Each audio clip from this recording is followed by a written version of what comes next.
Thank you sir. उपाध्यक्ष महोदय, आपने मुझे इस भारत के रेल बजट पर बोलने का मौका दिया, इसके लिए मैं आपका आभारी हूं।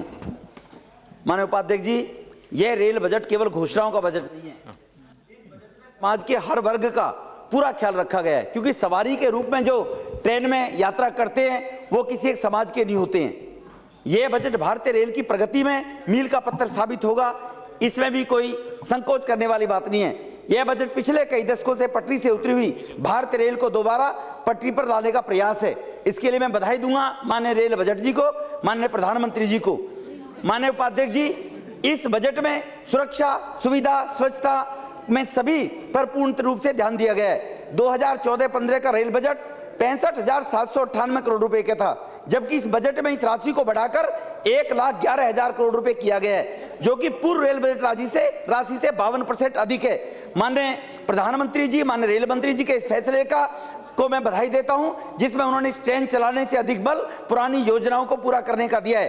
पिछले 30 वर्षों में 600 से अधिक योजनाएं लंबित अधर में लटकी हुई हैं, जिनमें से 300 योजना ऐसी है अध्यक्ष जी जो पिछले, अभी वो ममता बनर्जी के बारे में बोल रही थी, सौगत राय जी और बनर्जी होते तो अच्छा लगता है यहाँ पर, जो वो बोल रहे थे कि उन्होंने इस बजट में बंगाल के लिए कुछ नहीं किया। पश्चिमी बंगाल में जब ममता बनर्जी रेल मंत्री थी, तब पिछले रेल बजटों में जो घोषणा की गई, उन रेल परियोजनाओं में रायबरेली, छपरा, मुजफ्फरनगर के साथ कंचनारप्पा, वेस्ट बंगाल की पड़ी हुई लाइन आज तक पेंडिंग पड़ी हुई है। 2008-9 के रेल बजट पर घोषणा हुई, 2000 केरल में रेल कोच यूनिट सेट करने का अभी भी लंबित है। 600 ऑटोमेटिक टिकट मशीन लगाएंगे, कितनी लगाई गई? यह भी 2 साल से इन्हें लगाने का, 2 साल में लगाने का वायदा किया था।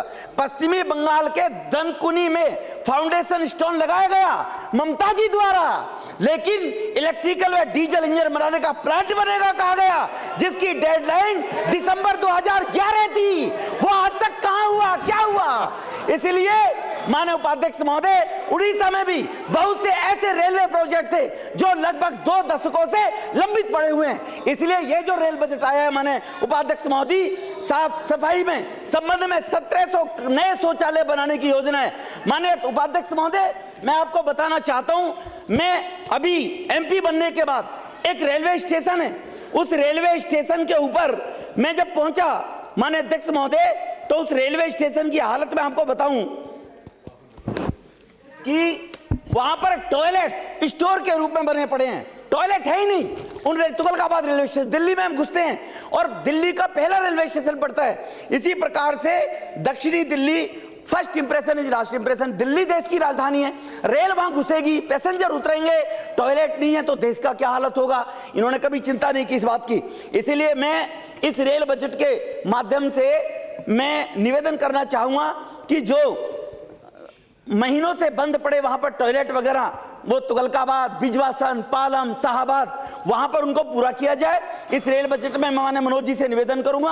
और कूड़े के ढेर, वो फोटो मेरे पास है, लैपटॉप पर देखिए, खुल नहीं पाया है। मेक इन इंडिया मूवमेंट को भी आगे बढ़ाने की योजना इस बजट में है, जिसमें अभी हमें 2200 करोड़ रुपए का प्रतिवर्ष आयात करना पड़ता था, जिस योजना के बाद उस आयात में 75% की कमी आएगी। माने देखिए, केवल 1 मिनट, अगले 5 वर्षों में 8.50 लाख करोड़ निवेश की योजना, जिससे भारतीय रेल अच्छी स्थिति में पहुंच प्रगति के मार्ग पर आगे बढ़ेगी। यहां आदर्श स्टेशनों की भी योजना रखी गई है अध्यक्ष जी, उसमें मैं निवेदन करना चाहूंगा, तुगलकाबाद, बिजवासन, पालम और जो शाहबाद है, वहां पर एक अंडर ब्रिज, क्योंकि द्वारका एक कॉलोनी बन गई है, 1 लाख मकान बन गए, लोगों को फुट ओवर ब्रिज के लिए पालम पुल से गुजरना पड़ता है। एक अंडर ब्रिज बन जाए शाहबाद से माननीय मंत्री जी, तो वहां 1 लाख लोगों को लाभ होगा। ऐसा ही एक हरकेश नगर में फुट ओवर ब्रिज है, 1 लाख लोग ओखला में इंडस्ट्रियल एरिया में यूपी से आते हैं, नोएडा वगैरह से सर, 4 लोग रोज मर जाते हैं सर वहां पर। 4 साल की योजना थी कांग्रेसियों की, एमपी ने स्टोन लगा दिया, लेकिन वो फुट ओवर ब्रिज आज तक नहीं बन पाया।